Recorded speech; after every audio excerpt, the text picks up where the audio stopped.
dare you own two cars in this community? This is absolutely unacceptable. What? It's my driveway. Not anymore. This ends now. Tow these cars right now. I need them gone immediately.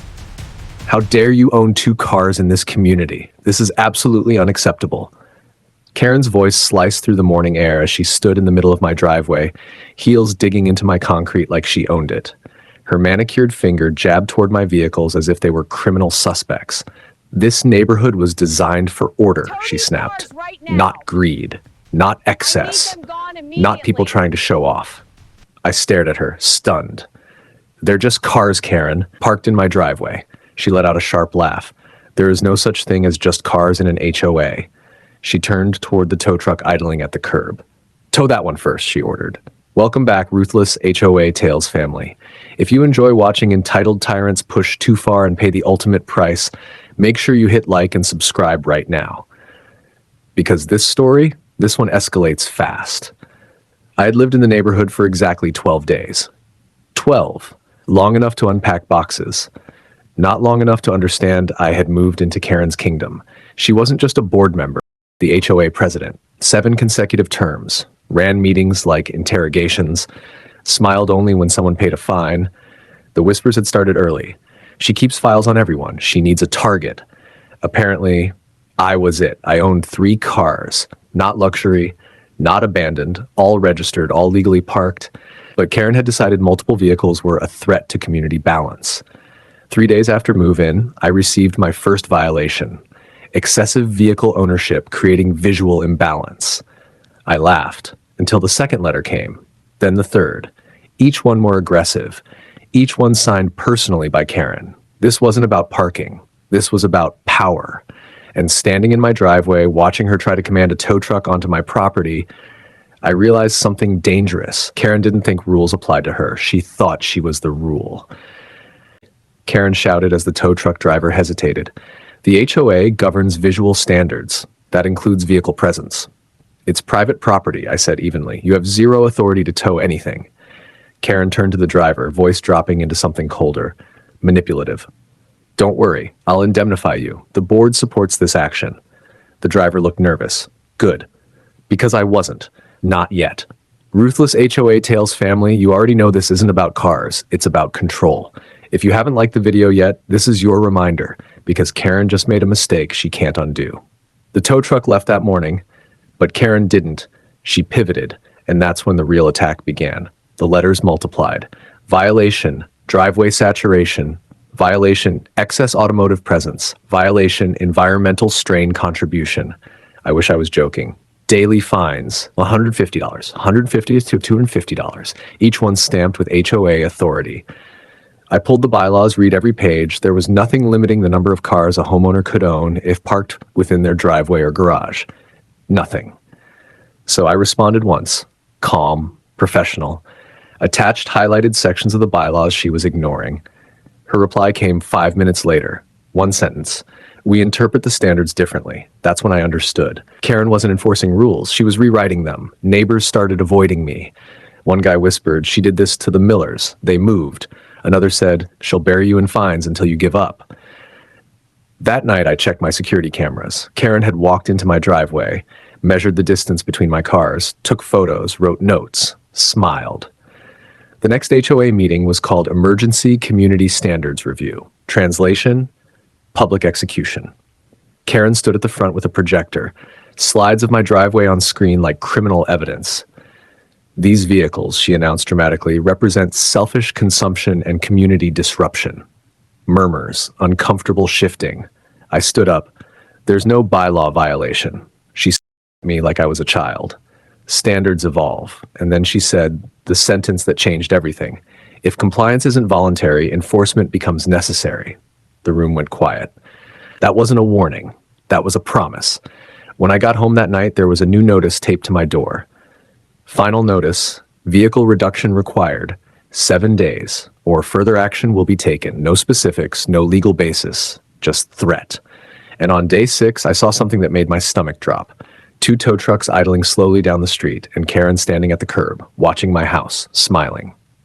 How dare you defy the HOA? Karen screamed from my driveway. Tow them now. I'm calling the police, I said, already dialing. Go ahead, she snapped. The HOA authorized this seizure. Seizure. That word hung in the air. This wasn't about cars anymore. Karen wanted ownership. Over my property. Over my silence. Over me. Ruthless HOA Tales family. Ever dealt with someone who confuses authority with control? Hit like right now. Because Karen just crossed from petty into criminal. I wasn't home when it happened. That's how predators prefer it. My phone buzzed mid-meeting. Security alerts. Motion detected. Driveway activity. I opened the camera feed. Karen stood in my driveway like a commander. 2 tow trucks behind her. Clipboard in hand. Pointing. Directing. I watched her argue with the driver, then storm up to my garage. She banged on the door. No answer. Then she did something that made my vision blur. She told the driver to back up closer. Metal screeched. The camera shook and the feed cut to black. She forced entry. I left work without saying a word. By the time I got home, it was quiet. Too quiet. Garage door bent. Lock shattered. 2 cars gone. Neighbors peeked through curtains like spectators after a storm. I walked straight to Karen's house. She opened the door slowly, wearing that same tight smile. "What do you want?" she asked sweetly. "My cars." She tilted her head. "Maybe you moved them." "You broke into my garage?" She laughed. "Prove it." I called the police. Right there. When the officers arrived, I didn't argue. I played the footage, every second. Karen ordering the tow. Karen telling the driver the HOA assumes liability. Karen standing inside my garage, her face drained of color as her own voice echoed from my phone. She tried to pivot. I was protecting community standards. The officer looked at her. By breaking into his garage? Silence. She stumbled. It wasn't breaking in. It was corrective enforcement. They asked where the vehicles were. She didn't know, because she hadn't thought that far. Hours later, we found them dumped in a private impound lot 14 miles away. Scratches, bent suspension, 1 warped rim. Karen hadn't just enforced a rule, she had committed burglary. Standing there, staring at the damage, something inside me changed. I stopped reacting and started documenting. Every invoice, every repair estimate, every second of footage, every email she sent threatening compliance. Because this wasn't HOA drama anymore. This was criminal. And Karen had no idea she had just handed me everything I needed. "You are out of control," Karen shouted, slamming her clipboard against the folding table at the emergency HOA meeting. "This resident is destabilizing our community. He refuses to comply. He provoked this situation." 30 neighbors sat in metal chairs watching her spiral. She had called this meeting herself. She thought she was about to vote to fine me again. She had no idea she was walking into her own execution. Ruthless HOA Tales family. If you've ever seen someone dig their own grave in public, this is the moment. And if you're enjoying this story, make sure you like, subscribe, and share this channel with someone who loves HOA karma. Because this right here, this is why we tell these stories. Karen paced in front of the room like a prosecutor. "He owns multiple vehicles. He refused environmental compliance. He forced me to act." I stood slowly, calm, quiet. "Before you vote," I said, "I'd like to present something." Karen rolled her eyes dramatically. "This isn't a courtroom."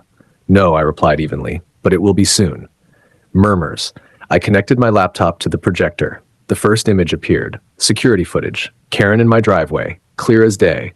The room shifted. Second clip. Karen telling the tow driver, "Force it open if you have to." Gasps. Third clip. Karen stepping inside my garage. Silence hit the room like a dropped weight. "You told everyone this was enforcement," I said. "This was burglary." Her face turned gray. "This is manipulated," she shouted. "This is harassment." Then I pulled up the repair invoices, $18,740 in damages, then the police incident number, then the criminal complaint confirmation. The board members began whispering frantically. "You filed charges?" one of them asked. "Yes," I said, and I named her personally, not the HOA. Karen snapped. "You ungrateful parasite. I built this community." "No," I said calmly. "You controlled it." She lunged forward like she might grab the laptop. That's when the doors opened. 2 uniformed officers stepped inside, the same officers who responded to my house. The room went dead silent. "Karen Whitmore," one officer said. She froze. "You are being placed under arrest for burglary, criminal mischief, unlawful towing, and abuse of authority." The words echoed. No dramatic music, no shouting, just procedure. Her clipboard slipped from her hand and clattered on the tile floor. "You can't arrest me," she whispered. "I'm the HOA president." Not anymore, one board member muttered under his breath. They cuffed her in front of everyone. Neighbors she had f***ed, neighbors she had bullied, neighbors she had humiliated. And for the first time, Karen wasn't speaking. She was shaking. The trial was quick. The footage was clear. Intent undeniable. She was convicted.